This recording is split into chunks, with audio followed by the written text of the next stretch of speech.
स्वागत है आप सभी का इस गीता ज्ञान चर्चा में। हम अध्याय 7 पर हैं और भगवान अपने स्वरूप की बात कर रहे हैं कि किस तरह से मैं सब जगह व्याप्त हूं और कहां पर मैं हूं। इसी श्रृंखला में भगवान 11वें श्लोक की चर्चा कर रहे हैं और 7वें अध्याय का 11वां श्लोक है। हे भरत श्रेष्ठ, मैं बलवानों का राग व कामना रहित बल हूं और सब भूतों में धर्म के अनुकूल काम मैं हूं। मैं बलवानों का राग व कामना रहित बल हूं। अब भगवान यहां पर कह रहे हैं कि मैं बलवान में नहीं हूं, लेकिन मैं बल हूं। मैं बलवानों का बल हूं, लेकिन कौन सा बल हूं मैं, यह बड़ा महत्वपूर्ण है। भगवान ने केवल यह नहीं कह दिया कि मैं बलवानों का बल हूं। तो बलवानों का बल, तो इसका मतलब यह हुआ कि बलवान है, और बल यदि परमात्मा है तो वो बलवान किसी भी तरीके से दूसरे को नुकसान पहुंचा सकते हैं, अहित कर सकते हैं, हिंसा कर सकते हैं, अपने बल के कारण से दबा सकते हैं। तो बल का प्रयोग हमेशा गलत किया जाता है।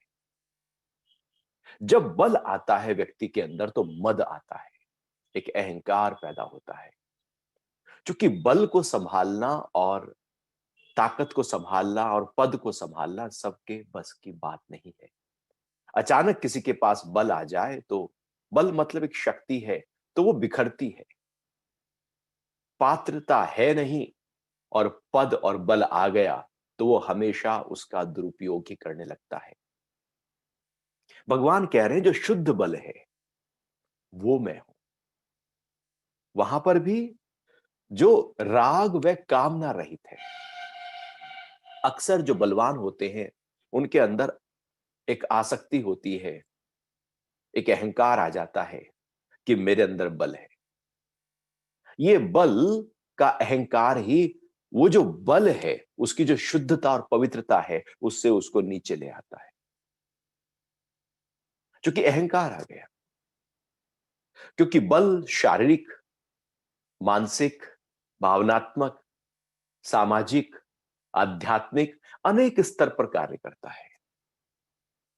लेकिन किसी भी स्तर पर आसक्ति या राग और कामना नहीं होनी चाहिए बल के साथ, तो वह बल शुद्ध रूप से हो जाता है। और वही शुद्ध बल जो है भगवान कह रहे हैं वो मैं हूं। बल के प्रति आसक्ति बहुत हम कर लेते हैं। अरे मैं बलवान हूं, मैं बलवान था, मैं बलवान हो जाऊंगा। तो जो अपनी ताकत है उसका गुरूर, उसका घमंड लोग जब दिखाते हैं तो अहंकार के कारण से परमात्मा वहां से हट जाता है। अब अहंकार, बल जो है वो अहंकार का हिस्सा बन जाता है, अहंकार के साथ हो जाता है। लेकिन अब वो परमात्मा जो कह रहे हैं कि मैं राग और कामना रहित बल हूं, वहां पर वो स्थिति नहीं रह पाती। बलवान का मतलब है शुद्ध रूप से कि जो ज्ञान जिसने प्राप्त किया है, जिसने आत्मिक बल प्राप्त किया है, जिसने अपने होने को अनुभव किया है और देखा है कि इससे बढ़कर कोई और बल नहीं। और अर्जुन को भगवान कह रहे हैं तो अर्जुन सब देख रहा था कि सब जितने भी खड़े हैं सब बलवान हैं। वो शरीर के स्तर पर देख रहा है कि बलवान है। कुछ लोग बुद्धि के स्तर पर बलवान होते हैं, कुछ लोग मन के स्तर पर बलवान होते हैं, कुछ विचारों के स्तर पर बलवान होते हैं। सबके बल की परिभाषा अपनी अपनी होती है। जरूरी नहीं कि जो बुद्धि के स्तर पर बलवान है वो शरीर के स्तर पर बलवान हो। इसलिए जो शरीर के स्तर पर बलवान होते हैं वो स्ट्रेटेजी तैयार करते हैं, बुद्धि के स्तर पर स्ट्रेटेजी तैयार करते हैं। और जो शरीर के स्तर पर बलवान होते हैं वो इंप्लीमेंट करने लगते हैं। सेना में ऐसे ही होता है। जैसे जैसे उम्र बढ़ती जाती है उनको बैक ऑफिस में रखा जाता है, वो स्ट्रेटेजी तैयार करते हैं कैसे कार्य करना है। लेकिन जो शरीर के स्तर पर पूरी तरह से ऊर्जा से भरे हुए होते हैं, शारीरिक बल जिनके पास होता है, वो आगे बढ़कर कार्य करते हैं। तो बल भी अनेक स्तर का होता है। जिस भी स्तर का हो, जब वो बल राग और कामना रहित हो गया, तो भगवान कह रहे हैं वही मैं हूं। बल में कामना भी बहुत होती है, इच्छा बहुत होती है, क्योंकि वहां पर यह भाव आ जाता है कि मैं बलवान हूं, मैं कुछ भी कर सकता हूं, मैं किसी को भी दबा सकता हूं, कुछ भी छीन सकता हूं, कुछ भी ले सकता हूं, कुछ भी पा सकता हूं, किसी को धमका सकता हूं, और मैं अपने स्वार्थ को सिद्ध कर सकता हूं। तो वहां पर कामना के आधार पर, इच्छा के आधार पर बल का व्यक्ति प्रयोग करने लगता है, अर्थात जो जो इच्छा उठती रहती है, बल के आधार पर उस इच्छाओं को पाने में लग जाता है। जैसे आप पिक्चर देखते हैं, वहां पर कोई विलेन दिखाया जाता है, उसको पूरा बलवान दिखाया जाता है, चार आसपास लोग दिखाए जाते हैं, क्योंकि चार आसपास बॉडीगार्ड, सिक्योरिटी गार्ड, वो आपके बल को बढ़ाने के लिए एक एक लोगों की आंखों में दिखना चाहिए कि हाँ, कुछ बलवान व्यक्ति है। वो बलवान होता तो फिर चार लोग नहीं होते ना। तो वहां पर वो जो बलवान विलेन है, वो कहता है कि मुझे जो चाहिए वो मिलना चाहिए। तो वो जो चाहता है, वो अपने बल के आधार पर छीनता है, झपटता है।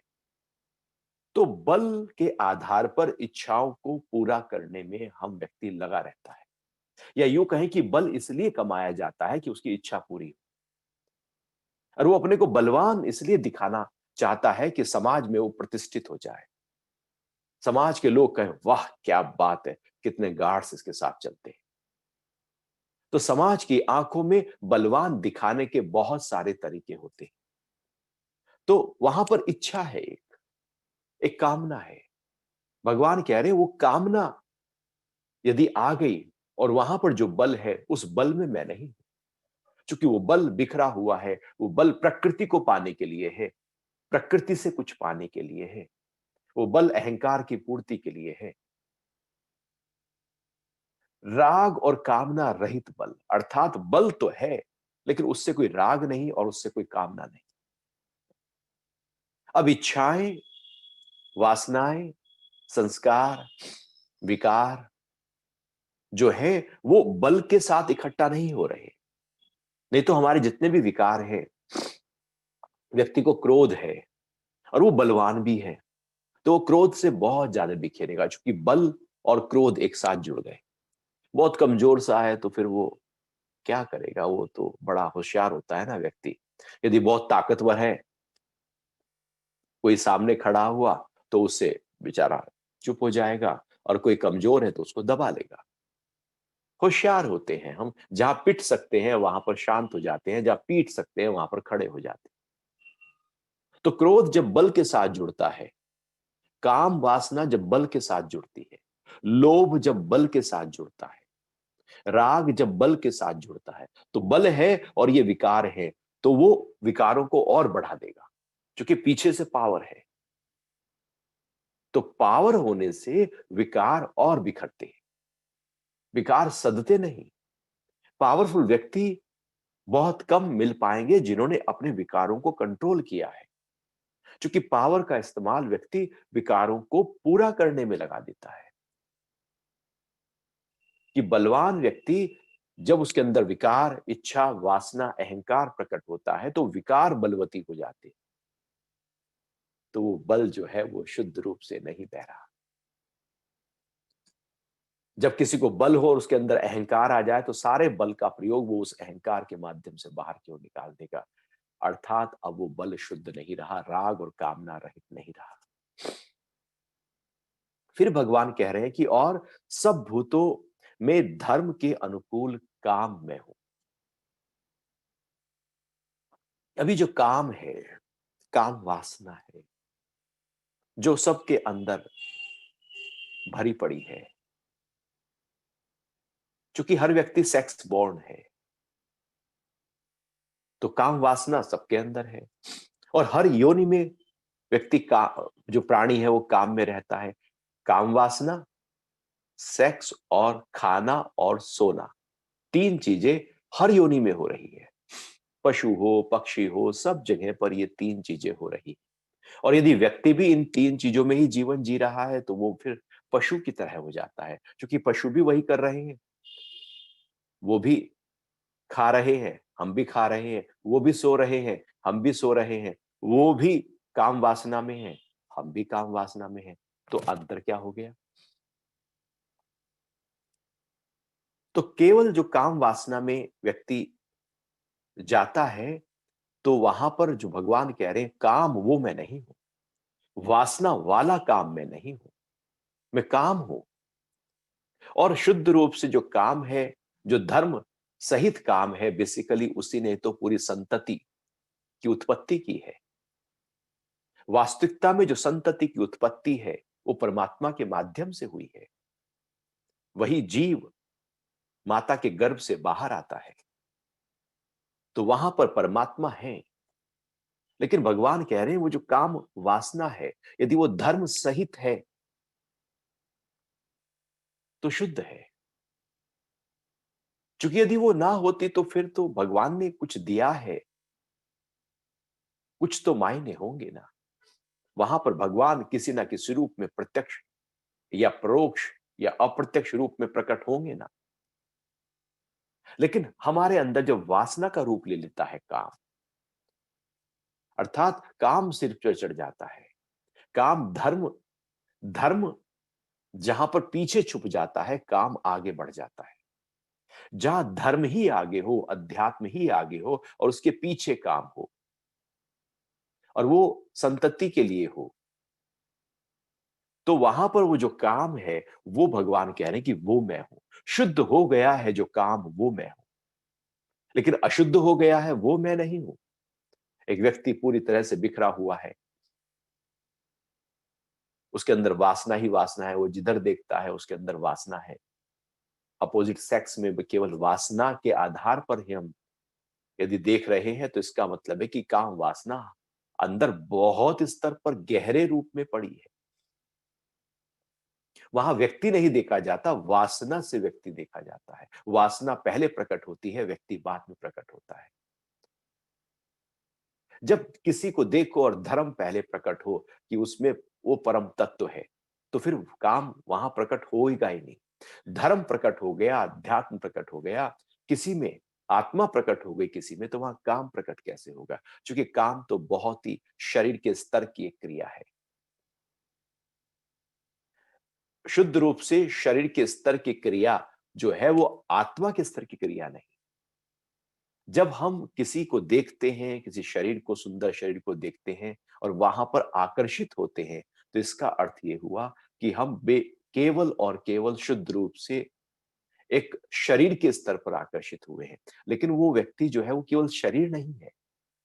शरीर के परे उसकी इंद्रियां है, मन है, बुद्धि है, विवेक है, प्रज्ञा है, फिर आत्मा है। हम उसकी तरफ आकर्षित नहीं, बल्कि काम, अपने काम के कारण से, वासना के कारण से उसके शरीर की तरफ आकर्षित हुए हैं। तो ये जो काम है, ये वासना बन गई, ये विकृत हो गई, ये विकार बन गया। काम जब विकार बन जाए तो परमात्मा वहां नहीं है। काम जब धर्म बन जाए तो परमात्मा वहां है। अर्थात धर्म जब प्रकट हो जाए व्यक्ति के अंतरतम में और उसके बाद जब वो काम में प्रवृत्त हो रहा है, तो भगवान कह रहे हैं शुद्ध रूप से वो जो शरीर की एक क्रिया है, काम है, धर्म के आधार पर, ना कि विकार और वासना के आधार पर, आत्मा के आधार पर, आध्यात्मिकता के आधार पर, धार्मिकता के आधार पर, वो जो काम है वो मैं हूं। तो काम भी परमात्मा है। लेकिन हम यदि इसको पकड़ ले, काम भी परमात्मा है, और व्यक्ति इसको पकड़कर लाइन को, और जहां लिखा है कि धर्म के अनुकूल जो काम है वो मैं हूं, और धर्म के अनुकूल छोड़ दे और धर्म के अनुकूल वो व्याख्या ना कर पाए, ना समझ पाए, तो वो सोचेगा काम ही परमात्मा है, तो चलो काम में लग जाओ, तो परमात्मा इसी के माध्यम से प्रकट हो जाए।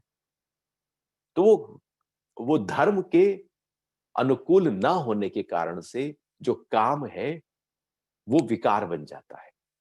इसलिए काम, क्रोध, लोभ, मोह जो है वो विकार बन जाते हैं, क्योंकि वो धर्म के अनुकूल नहीं है। धर्म के अनुकूल विकार विकार नहीं रहते। तो धर्म के अनुकूल किया गया जो काम है वो मैं हूं, और काम वासना, सारी इच्छाएं, परमात्मा कह रहे हैं वो मैं हूं। धर्म के साथ आप कोई भी इच्छा करो, कोई भी मनोकामना करो, वो मैं हूं। आध्यात्मिकता की मनोकामना करो, वो मैं हूं। वो कामना करो कि मैं अपने शुद्ध स्वरूप को अनुभव कर लूं। कामना है, इच्छा है, लेकिन धर्म के अनुकूल है, तो वहां पर परमात्मा प्रकट हो जाएंगे और वो सहायक हो जाएंगे उस इच्छा को पूरा कर लेने के लिए। लेकिन जब विकार वाली कामना प्रकट होगी, काम के कारण से, क्रोध के कारण से, लोभ के कारण से, तो फिर वहां पर परमात्मा कहीं और जा चुके होंगे, वहां परमात्मा नहीं रहेंगे। तो बहुत ही महत्वपूर्ण बात यहां पर भगवान ने कही कि बलवानों का राग व कामना रहित बल में हूं और सब भूतों में धर्म के अनुकूल काम में हूं। आगे 12वें श्लोक में भगवान और गहरी बात कर रहे हैं।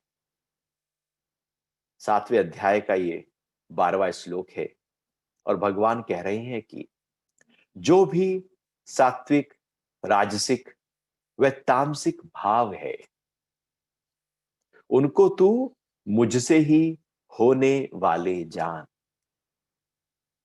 वे मुझ में हैं, किंतु मैं उनमें नहीं हूं। अब प्रकृति जो है त्रिगुणात्मक है, 3 गुणों, सत्व, रज, तम। जैसे एक रस्सी है और उसमें 3 डोरियां हैं और 3 डोरियों को लपेट कर ही एक रस्सी का निर्माण किया जाता है, ऐसे ही जो प्रकृति है वो सत्व, रज, तम की आपस में मिली जुली एक प्रक्रिया को प्रकृति कहते हैं। और ये जो सत्व, रज, तम है, जिसको आध्यात्मिक भाषा में सत्व, रज, तम कहा, धार्मिक भाषा में ब्रह्मा, विष्णु, महेश कहा, वैज्ञानिक भाषा में इलेक्ट्रॉन, न्यूट्रॉन और प्रोटॉन कहा, है 3 शक्तियां। तो ये जो 3 शक्तियां हैं, सात्विक, राजसिक और तामसिक, जो हमारे अंदर भाव प्रकट होता है, चूंकि ये तीनों सत्व, रजतम प्रकृति के सब जगह पर विद्यमान है, चूंकि प्रकृति इनसे बनी है। जब इनसे ही प्रकृति बनी है तो ये प्रकृति के बाहर हो नहीं सकते, प्रकृति का फाउंडेशन ये है। तो हमारे अंदर भी ये 3 गुण हैं, सत्व, रज, तम, और 3 गुण के आधार पर ये सब कुछ हम करते हैं। तो हमारे अंदर सात्विक भाव भी प्रकट होता है। सात्विक भाव का मतलब है कि किसी का अच्छा करना, भलाई के कार्य करना, धर्म के कार्य करना, कुछ ध्यान, पूजा पाठ की ओर बढ़ना, अपने अंदर अहिंसा, सत्य, ब्रह्मचर्य का भाव लेकर आना, अस्तेय का भाव लेकर आना, शुचिता का भाव लेकर आना, संतोष का भाव लेकर आना, तप की तरफ बढ़ना, ये सब सात्विक भाव है। सात्विक भाव का मतलब है जब मन में पूरी तरह से एक हल्कापन समा जाए, एक लाइटनेस आ जाए। मन जब हल्का होता है तो अच्छे कर्मों की तरफ बढ़ता है।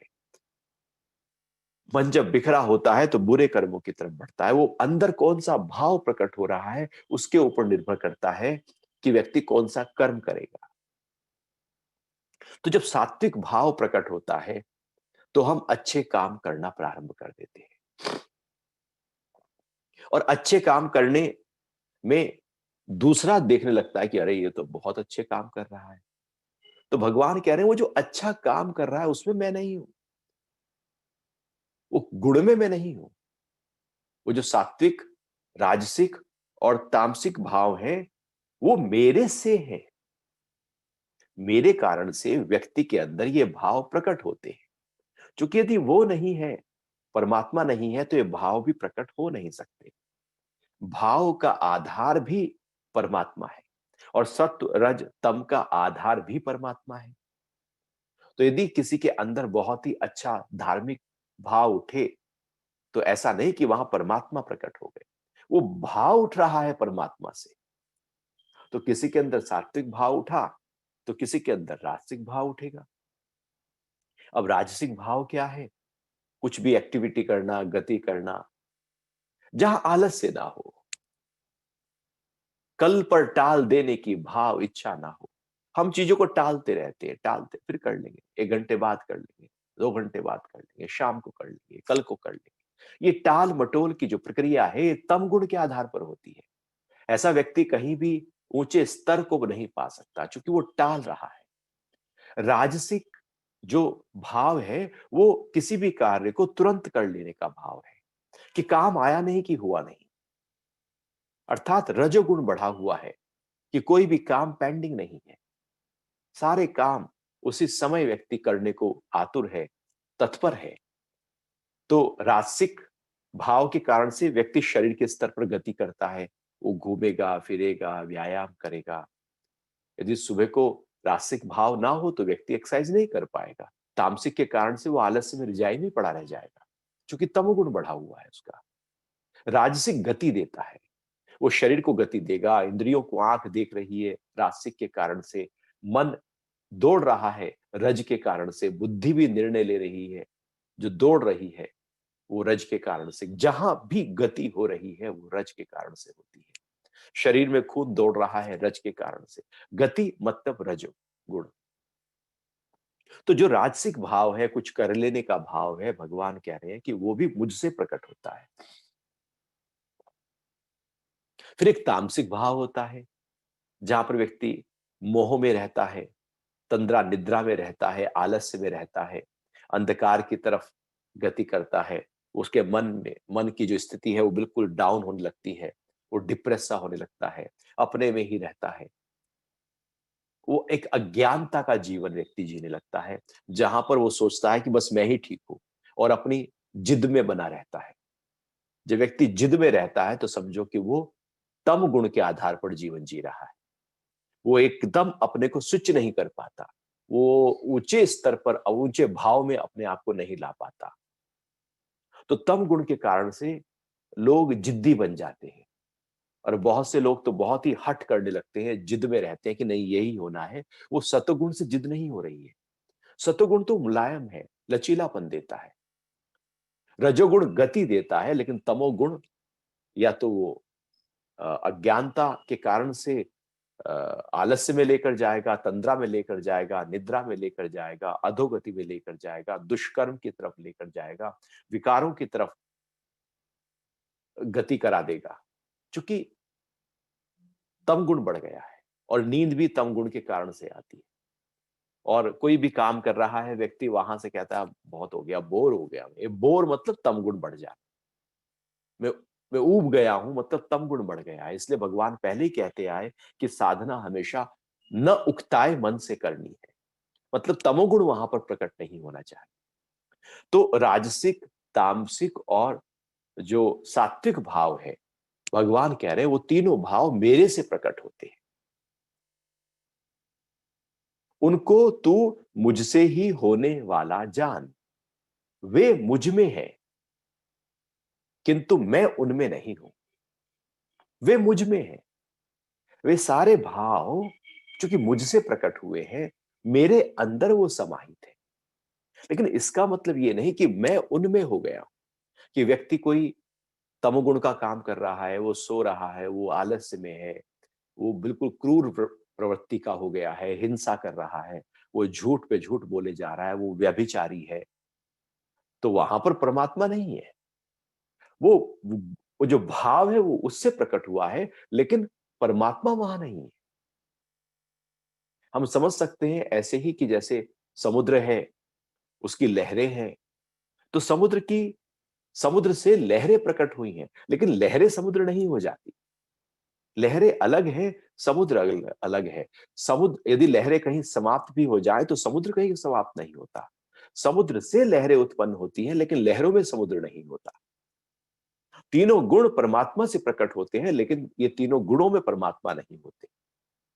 फिर तो हर व्यक्ति किसी भी गुण में जाएगा, किसी भी भाव में जाएगा, वो तामसिक, राजसिक, सात्विक, तो वहां पर भगवान प्रकट थोड़ी हो जाएंगे। गुण भगवान से प्रकट होते हैं, ये गुण तीनों भगवान में है, लेकिन भगवान उनमें नहीं। नहीं तो सारे गलत कर्म, हम कहें भगवान ने गीता में लिखा है कि भगवान वहां पर है। व्यक्ति हिंसा के कर्म करे और वो कहे कि भगवान वहां पर है, वो वहां पर नहीं है। भगवान ने बिल्कुल डिक्लेयर कर दिया है कि तुम्हारे कर्मों में भी नहीं हूं, लेकिन कर्म मेरे से प्रकट होते हैं। अब तो उनसे कुछ भी कर सकता है, अब तो उनसे निष्काम भाव में भी, अपने स्व के भाव में भी टिक सकता है, जो करने की प्रक्रिया मेरे अंदर से, तो उस अप्रयास के भाव में भी आ सकता है, और तू गलत कर्मों की तरफ भी प्रवृत्त हो सकता है। लेकिन तेरे जो कर्म है उसमें मैं नहीं हूं, तो व्यक्ति तो सारे जीवन भर इतने उल्टे काम करता है। यदि भगवान यहां कह देते तेरे सारे कर्मों में मैं हूं, तो फिर तो व्यक्ति को और आजादी मिल जाती। वो तो सारे गलत, मन में जितने भी विकार उठते हैं वो अच्छे थोड़ी उठते हैं। बहुत बिखरा हुआ मन होता है व्यक्ति का। आप कभी घर से बाहर निकलना, कहीं आप घूम रहे हैं, भीड़ लगी है और भी लोग घूम रहे हैं, सब बन ठन के, किसी मॉल में, किसी होटल में, तो मन में जो जो भी भाव प्रकट हो, आप वो करना शुरू कर देना। देखना आप वहां पर जो भाव है वो काम का उठेगा, काम वासना का उठेगा, लोभ का उठेगा। वहां पर सारे विकार जो है वो मन में प्रकट हो जाएंगे और बुद्धि उनको रोकना शुरू करेगी। अरे नहीं, नहीं करते। और ये व्यक्ति सारा काम करने लगे तो फिर वो पिट के ही घर आएगा, क्योंकि मन तो बिखरा पड़ा है। तो इसका मतलब ये नहीं हुआ कि मन में जो भी प्रकट हुआ है, जो भाव प्रकट हुआ है, वो परमात्मा है। वो परमात्मा नहीं है। हाँ, वो भाव परमात्मा से प्रकट हुआ है, लेकिन वो परमात्मा नहीं है। तो सारे गलत कर्म जो हैं वो परमात्मा से, जो कर्म करने की जो शक्ति है, जो ताकत है, वो परमात्मा से है, लेकिन जो कर्म किए जा रहे हैं वो परमात्मा से नहीं है। तो सात्विक, राजसिक, तामसिक भाव जो है वो तू मुझसे उत्पन्न जान, वो मेरे में है, लेकिन मैं उनमें नहीं हूं। सब कुछ मेरे में है, लेकिन मैं उनमें नहीं। तो इसलिए यहां पर जो तीनों भाव हैं वो परमात्मा से है, लेकिन भाव में परमात्मा नहीं है। ये बहुत ही गहरी बात भगवान यहां पर कह रहे हैं कि तेरे कर्म मेरे से उत्पन्न होते हैं, लेकिन तेरे कर्मों में मैं नहीं। अब ये बात है कि हम सात्विक, राजसिक, तामसिक भावों को पकड़ ले, या जिससे वो भाव प्रकट हो रहे हैं उसको पकड़ ले। हम उसके कारण को पकड़ ले या उसके कार्य को पकड़ ले। भगवान कह रहे हैं तू कारण को पकड़, जिनसे भाव प्रकट हो रहे हैं तू उसको पकड़। वो अदृश्य रूप में, जो छुपा हुआ, जो रहस्य रूप में, जो परा है, वो मैं हूं। लेकिन तू अपरा को न पकड़ना, परा को पकड़ना। तो भगवान धीरे धीरे धीरे धीरे अर्जुन को जो परमात्मा का दिव्यता है, कहां कहां परमात्मा के स्वरूप में प्रकट है, या यूं कहें कि ऐसी कोई जगह नहीं है जहां वो प्रकट नहीं है, लेकिन वो साकार रूप में प्रकट नहीं है, वो निराकार रूप में प्रकट है। वो दृश्य रूप में प्रकट नहीं है, वो अदृश्य रूप में प्रकट है। वो प्रकट रूप में प्रकट नहीं है, वो अप्रकट रूप में प्रकट है। हम प्रकट में उनको ढूंढने की कोशिश करते हैं, लेकिन वो अप्रकट में बैठे हैं। हम दृश्य में ढूंढते हैं, वो अदृश्य में बैठे हैं। हम क्षुद्रता में ढूंढते हैं, वो विराटता में बैठे हैं। हमारी नजरिया बिल्कुल छोटा और मोटा होता है, लेकिन वो तो बिल्कुल विशाल और गहरे में है। तो जो गहरे में है परमात्मा कह रहे हैं वहां मैं हूं, लेकिन हम जो है उसको बाहर के स्तर पर ढूंढ रहे होते हैं। फिर आगे भगवान इन्हीं तीनों गुणों को और गहरे से समझाते हुए 7वें अध्याय के 13वें श्लोक में कह रहे हैं कि इन तीनों गुणों के भावों से यह संपूर्ण जगत मोहित हो रहा है। इसलिए गुणों से परे मुझ अविनाशी को नहीं जान पाता। अब भगवान ने यहां बात की कि देखो, सब जगह मैं हूं, लेकिन कोई मुझे देख नहीं पाता, मुझे जान नहीं पाता, मुझे समझ नहीं पाता, मुझे अनुभव नहीं कर पाता। क्यों नहीं कर पाता? क्योंकि उसके अंदर मोह पैदा है। वो मोहित हो जाता है सत्व से, रज से या तम से। कुछ लोग सतोगुण से बहुत मोहित हो जाते हैं और वो अच्छे और पुनीत और पुण्य के काम ही करने लगते हैं। वो उसी, चूंकि सत्वगुण भी बहुत ही ज्यादा आकर्षण पैदा करता है। जो सबकी भलाई के काम में लगे हुए हैं, वो उससे भी एक आकर्षण पैदा होता है। व्यक्ति यदि उससे वो काम ले लिया जाए तो छटपटाएगा। जैसे कोई सो रहा हो और उसे उठा दिया जाए तो वो छटपटाएगा। उसी प्रकार से कोई गति कर रहा हो, एक्टिविटी कर रहा हो, कोई कर्म कर रहा हो, उसे रोक दिया जाए तो छटपटाएगा। सतोगुण में भी छटपटाहट है, उसे रोका जाए, रजो में भी है और तमो में भी है। तो ये जो तीनों गुण हैं, इनसे हम बहुत ज्यादा मोहित रहते हैं, अर्थात इनसे ऊपर नहीं उठ पाते, इनसे पार नहीं पर पाते। सतोगुण की तरफ भी हमारी आसक्ति बनी रहती है और हम सतोगुण की आसक्ति के कारण से कहीं भी और परमात्मा को नहीं जान पाते।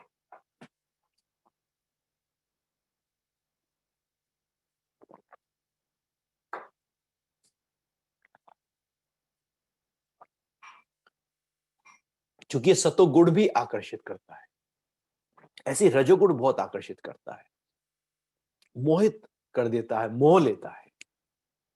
तमोगुण भी मोह लेता है और मोह के कारण से हम जगत में ही व्यवहार करने लगते हैं।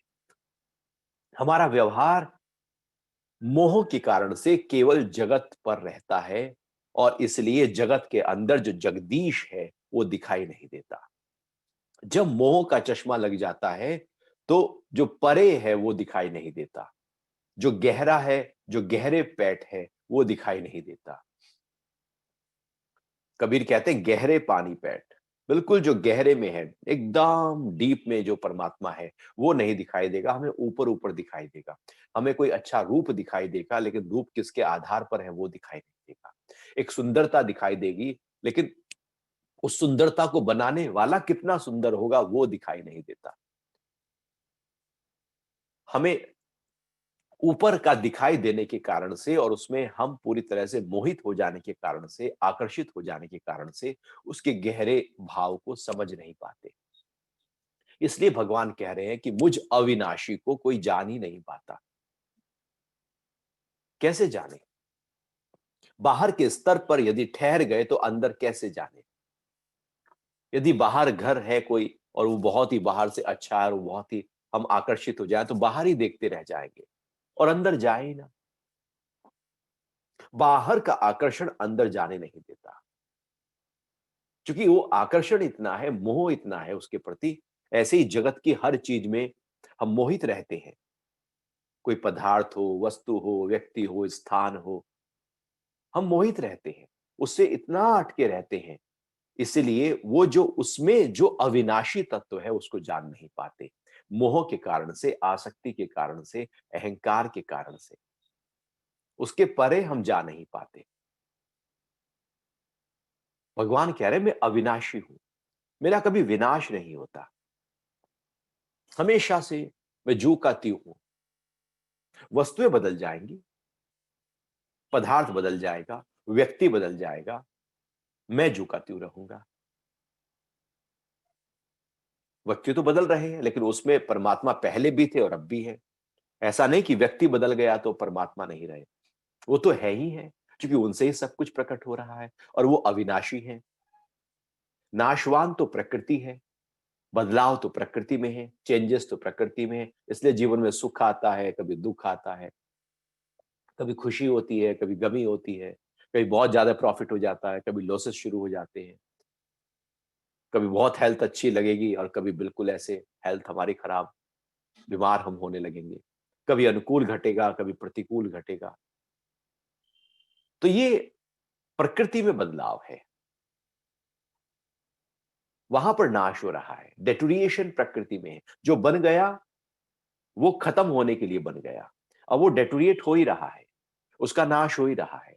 शरीर पैदा हो गया, अब वो मृत्यु की तरफ जा रहा है। यहां पर सबकी यात्रा केवल मृत्यु की यात्रा है। हर हर प्राणी पैदा होने के बाद मौत की तरफ जा रहा है। कुछ प्राणी बहुत तेजी से जा रहे हैं, कुछ धीरे धीरे जा रहे हैं, कुछ बहुत धीरे जा रहे हैं, लेकिन जा सब मौत की तरफ रहे हैं। कोई प्लेन से तेजी से जा रहा है, कोई कार से, कोई बैलगाड़ी से, कोई साइकिल से, कोई धीरे पैदल। जैसे गति सबकी अलग अलग होती है, ऐसी कोई बहुत जल्दी मौत के ग्रास में चला जाएगा और कोई थोड़ा देर बाद जाएगा, लेकिन यात्रा सबकी मौत की है। हमें लगता है कि जीवन की यात्रा है, लेकिन वो जीवन की यात्रा लगती है लेकिन होती नहीं, यात्रा तो मौत की होती है। क्योंकि सुबह होती है, सांझ होती है, जिंदगी यूं ही तमाम होती है। ये जो शरीर प्रकट हो गया है वो नाश की तरफ जाएगा। धन एक बार किसी पर आ गया तो वो धीरे-धीरे डेटोरिएट ही होगा। आप बड़े से बड़ा महल बना लो, एक दिन वो भी पूरी तरह से खंडर ही बनने वाला है। सारे महल खंडर बने हैं। जो उस समय बहुत चकाचौंध वाले महल 200-500 साल पहले हुआ करते थे, आज सब खंडर बने पड़े हैं। क्योंकि सब अधोगति की तरफ, सब नाश की तरफ जा रहे हैं। यहां ऐसा कुछ भी नहीं है जिसका नाश ना हो रहा हो। लेकिन ये जो नाश होने की प्रक्रिया है, इसके अंदर एक कोई ऐसा है जिसका नाश नहीं हो रहा। वो अविनाशी है, वो परमात्मा है। जैसे हमारा शरीर है, अब रोज नाश हो रहा है, डेटोरिएट हो रहा है। सेल्युलर लेवल के ऊपर यदि आप देखें तो सेल्स बन रहे हैं, मर रहे हैं, मर रहे हैं, बन रहे हैं। पल पल यहां मरने की प्रक्रिया हो रही है। एक छोटी इकाई के स्तर पर हम मर रहे हैं, लेकिन वहां पर एक छोटी इकाई पैदा भी हो रही है। कहीं मरना भी हो रहा है, कहीं जीवन भी हो रहा है।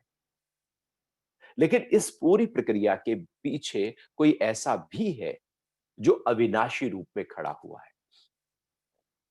तो हम शरीर को देखते हैं, लेकिन शरीर जिसके आधार पर खड़ा है उसको नहीं देखते।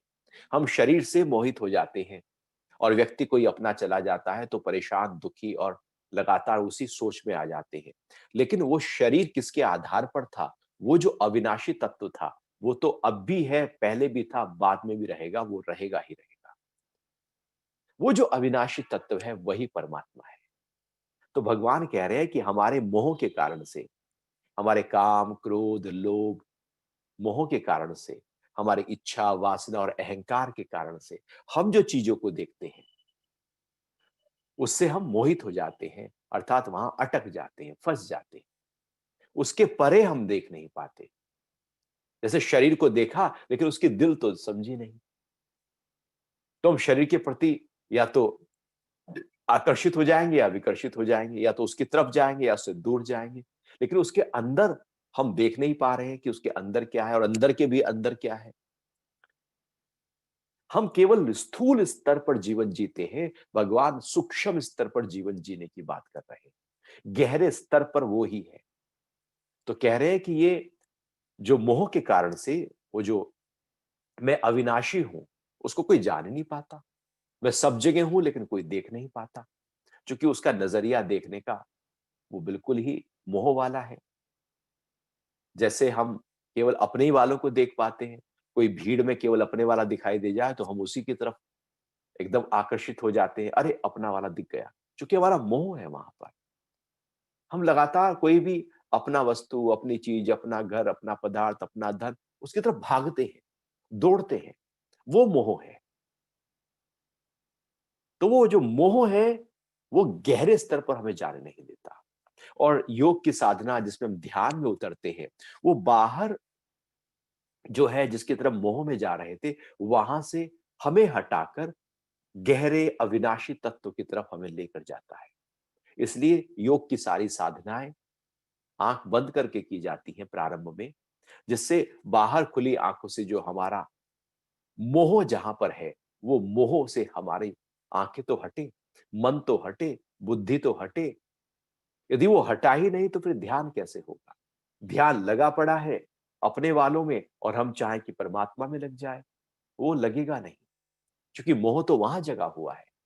मोहित व्यक्ति ध्यान में बैठेगा तो ध्यान में भी केवल मोह ही लेकर आएगा, वो और कुछ ला नहीं सकता।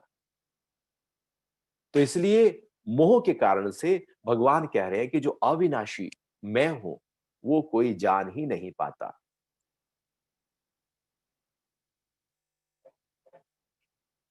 फिर आगे भगवान 14वें श्लोक में कह रहे हैं कि मेरी यह त्रिगुणमयी देवी माया बड़ी दुस्तर है, लेकिन जो मेरी शरण आते हैं वे माया को पार कर जाते हैं। ये जो माया है, ये जो त्रिगुणमयी है, जो सत्व रज तम की मिली हुई जो माया है, ये बहुत ही दुस्तर है, बहुत बलवान है, बहुत ताकतवर है, बहुत शक्तिशाली है, क्योंकि प्राण तत्व इससे मिला हुआ है। इतनी बलवान है कि ये माया है, माया अपने में उलझाने का काम करती है, फंसाने का काम करती है, अटकाने का काम करती है। आप ध्यान में बैठना चाहो, देखो कोई ख्याल आ जाएगा। आपको थोड़ी देर मुझे आँख बंद करके श्वासों पर ध्यान लगाना है। देखो माया कैसे दुस्तर होकर खड़ी हो जाएगी, बलवान होकर खड़ी हो जाएगी और आपको ध्यान में उतरने नहीं देगी।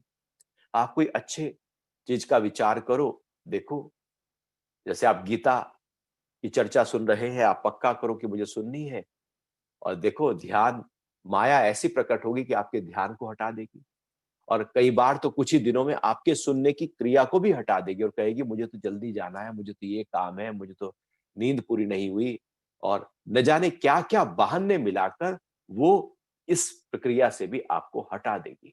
तो समझ लेना कि माया वहां पर खड़ी हो गई।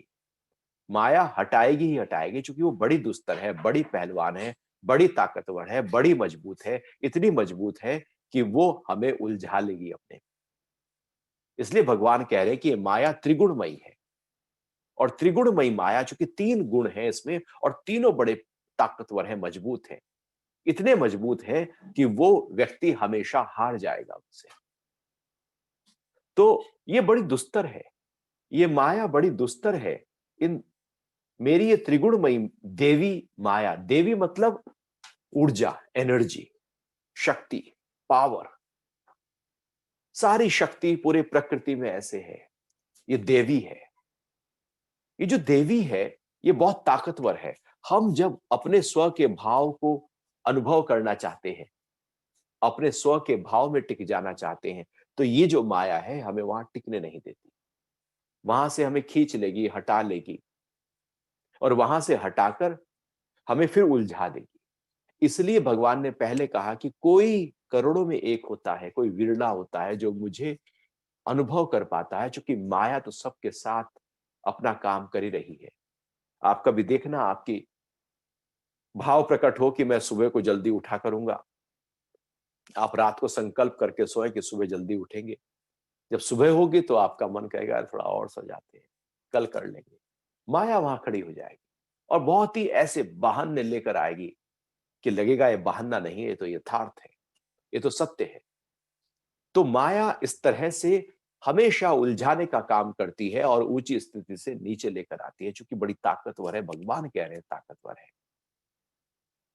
लेकिन जो मेरी शरण आते हैं, चूंकि हम ही माया में हैं, हम ही माया से मोहित हो रहे हैं, हम ही माया में अपने आप को काम, क्रोध, लोभ, मोह में जाकर उनको पूरा कर रहे हैं। हम ही उसमें मजा लेना चाहते हैं। तो जब हम ही उसमें मजा लेना चाह रहे हैं, तो फिर वो तो उलझा लेगी हमको। लेकिन भगवान कह रहे हैं कि जो इस माया के परे, जो मैं परमात्मा हूं, जो उस परमात्मा को शरण में आने लगते हैं, परमात्मा की तरफ उसका चिंतन मनन करने लगते हैं, निधिध्यासन करने लगते हैं, परमात्मा की तरफ जिनका ध्यान लगातार बना रहता है, केवल उनके अंतरतम में परमात्मा ही परमात्मा का भाव बना रहता है, उस निराकार का भाव बना रहता है। धीरे धीरे माया की पकड़ कमजोर होती चली जाती है, हो ही जाएगी। जब हमारा ही ध्यान माया की तरफ नहीं, तो माया हमें कैसे पकड़ेगी? हमारा अंदर से ध्यान हो तो बाहर से माया पकड़ लेगी और रुझान ही धीरे से उस परमात्मा की तरफ चला गया हो। जैसे तुलसीदास जी का पहले पूरी माया की तरफ था और एकदम वहां से हटकर उस परमात्मा की तरफ, राम की तरफ चला गया। तो अब माया कुछ कर नहीं पाएगी, होते हुए भी कुछ कर नहीं पाएगी, क्योंकि हमारा वहां ध्यान, रुझान है ही नहीं। हमारी शक्ति नहीं, इच्छा नहीं, हमारा वो दिल नहीं है कि हम उस तरफ जाएं। हमने ही अपने आप को पूरी तरह से हटा लिया है। फिर सब चीजें हो, माया का सारा साम्राज्य हो सामने, सब धन, पद, सब रौनक, सब कीर्ति, ख्याति हो, लेकिन आकर्षण वहां पैदा नहीं होगा, क्योंकि ध्यान तो कहीं और चला गया है, परमात्मा की तरफ। तो ध्यान जब परमात्मा की तरफ चला जाए, अर्थात परमात्मा की शरण में व्यक्ति आने लगे पूरी तरह से, वे माया को पार कर जाते हैं। सब नहीं पार कर सकते माया को, कर ही नहीं सकते। केवल परमात्मा को, जैसे भगवान कह रहे हैं, अभी तक भगवान ने जो कहा कि पानी में मैं नहीं, लेकिन जो रस है वो मैं हूं। अब कोई रस को पकड़े, कोई पवित्र गंध को अनुभव करना शुरू करे, केवल बल को अनुभव करना शुरू करे। जो गहरे में परमात्मा जो कहा है कि मैं वो हूं, और केवल वो उसका चिंतन मनन और उसके बिल्कुल गहरे स्तर पर अपने आप को ले जाना शुरू करे, तो माया की पकड़ ढीली होने लगेगी। स्थूल रूप से साकार में माया पकड़ लेती है, लेकिन निराकार में माया नहीं पकड़ पाती। वहां पर माया जो है अपना प्रभाव किसी भी रूप में दिखा नहीं पाएगी। तो माया को पार करना अर्थात परमात्मा को अनुभव करना, माया को पार करना अर्थात चिंता, तनाव, क्रोध, झल्लाहट, ईर्ष्या, राग, द्वेष, ये जो झंझट है हमारे मन में लगातार, ये सब माया है। ये सारी उलझने माया के आधार पर होती है। उलझन मतलब माया। जहां हम अटक गए, फंस गए, बंध गए, मतलब माया। बंधन और कुछ नहीं, माया ही बंधन है। तो जहां भी बंध रहे हैं हम, वो माया अपना एकदम पाश फेंक रही है। तो माया हमें बांध लेती है, लेकिन जो शरण जाते हैं परमात्मा की, वो माया के पार चले जाते हैं। तो माया के पार यदि चले गए, तो समझो कि हमने परमात्मा को पा लिया। और यदि परमात्मा को पा लिया तो माया है, लेकिन माया होते हुए भी कुछ कर नहीं पाएगी। माया है बस, लेकिन उसका कोई असर नहीं। जैसे कैशियर है, बैंक में वो नोट गिन रहा है, उसे ये नहीं है कि ये मेरा है, बस वो केवल गिनने की प्रक्रिया कर रहा है। और वो, उसके अंदर कोई आसक्ति नहीं, कोई वासना नहीं उसको लेकर। वो पूरी तरह से एकदम निरासक्त है। तो यदि वो निरासक्त है, तो फिर समझो कि वहां पर आसक्ति उसकी नहीं है। ऐसी माया हमारे पूरी तरह से सामने हो। क्योंकि माया क्या है? प्रकृति, प्रकृति जो तीन गुण है, यही माया है। और यदि हम तीन गुणों में ही जीवन को जी रहे हैं, सत्व गुण का भाव आया, सत्व गुण में लग गए, रजो को आया, रजो में लग गए, तम को आया, तम में लग गए, तो माया ने हमने उलझा लिया। लेकिन जब तीन गुणों से परे हम अपने स्व के भाव में टिके हुए हों, तो समझो कि हम माया के पार हो गए। और ये माया के पार हो जाना ही परमात्मा को अनुभव करना है। अभी आपका कोई प्रश्न हो तो उस पर बात कर सकते हैं।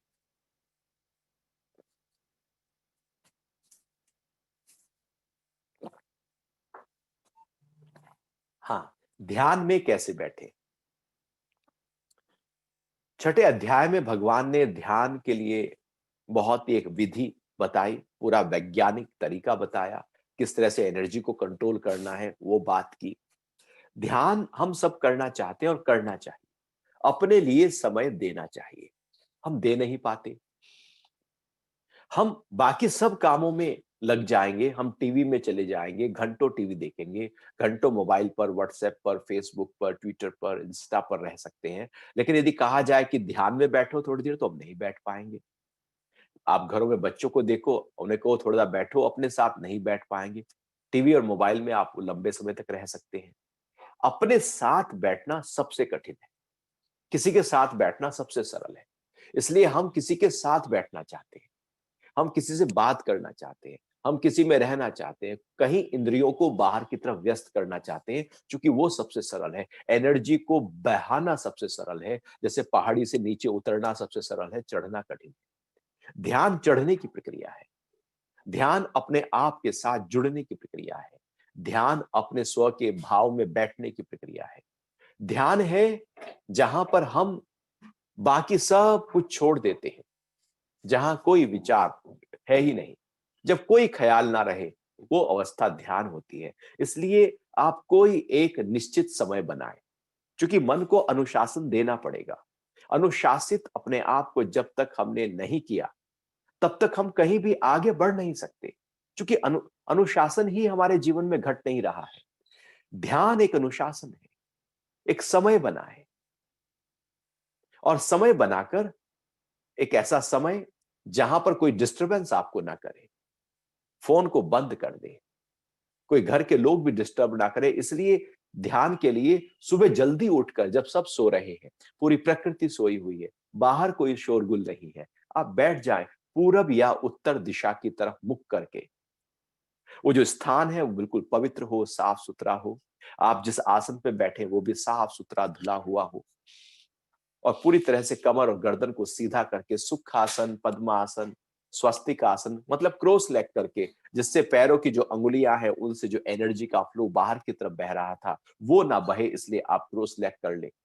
फिर हाथों की उंगलियों को ब्रह्मांजलि मुद्रा या ज्ञान मुद्रा में लगा ले, आंखें बंद कर लें और अपने ध्यान को अपनी आती जाती श्वास पर टिका दें, और कुछ देर के लिए अपने श्वास को अनुभव करना शुरू करें। उसके बाद कोई एक मंत्र लें और उस मंत्र का, भले ओंकार का ही मंत्र, और लगातार शुरू में वाचिक जाप करें। उस वाचिक जाप को जोर से बोले, फिर धीरे धीरे कम करते जाएं, कम करते जाएं, अपने ध्यान को पूरी तरह से जाप में टिकाएं।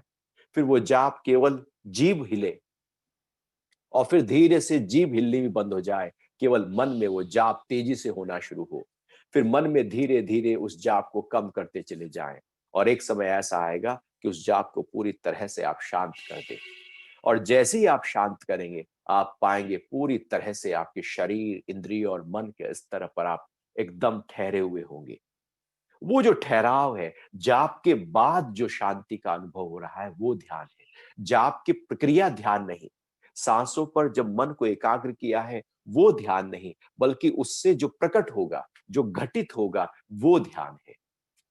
तो वो जो ध्यान है, इस प्रकार से मंत्र योग के माध्यम से, क्योंकि शुरू में हमें मन को कुछ चाहिए, अभी आदत नहीं है मन खाली एकदम ऊंचे स्तर पर चला जाए, इसलिए मन को कुछ हमें देना पड़ता है, क्योंकि मन हमेशा कुछ ना कुछ चाहता है।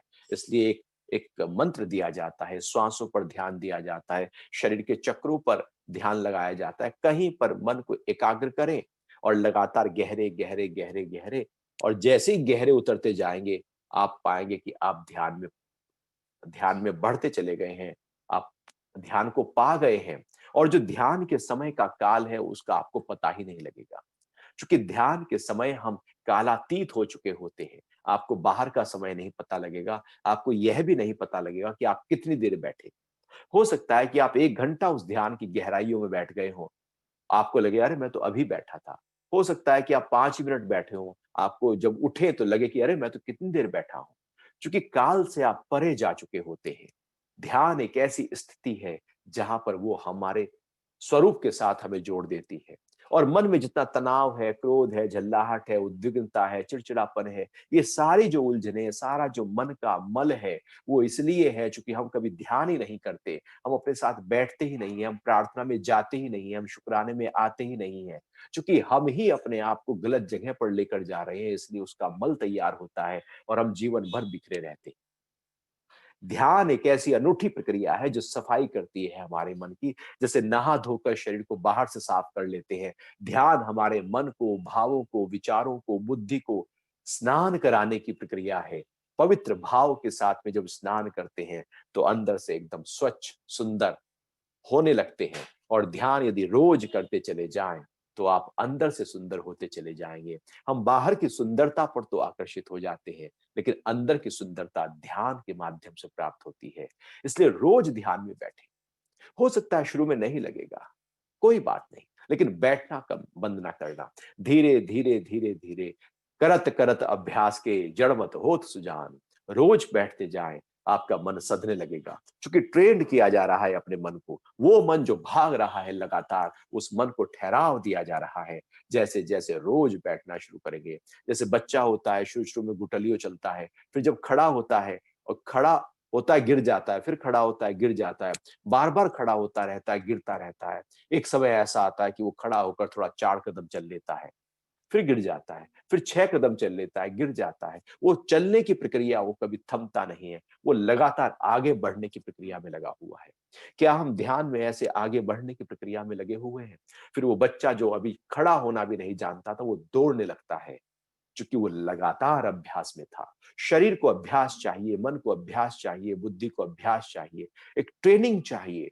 ध्यान एक ट्रेनिंग की प्रक्रिया है प्रारंभ में, उसके बाद केवल अप्रयास की प्रक्रिया है।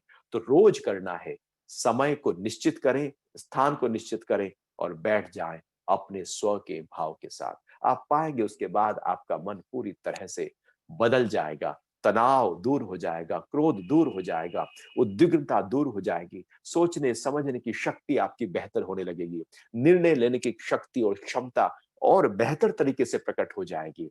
और आपका जो व्यवहार है लोगों के साथ में, उसमें जो कलुषिता है, उसमें जो केवल मैं मेरा है, वो दूर होने लगेगा। मैं ही तो हूं, वसुधैव कुटुंबकम का भाव प्रकट होने लगता है ध्यान के माध्यम से। तो आप जरूर ध्यान के अभ्यास में उतरें। तो आज के लिए इतना ही रखते हैं। अब हम सोमवार को सुबह 8 बजे मिलेंगे और भगवान आगे किस तरह से बता रहे हैं उसकी चर्चा करेंगे। हरि ओम। जय श्री कृष्ण।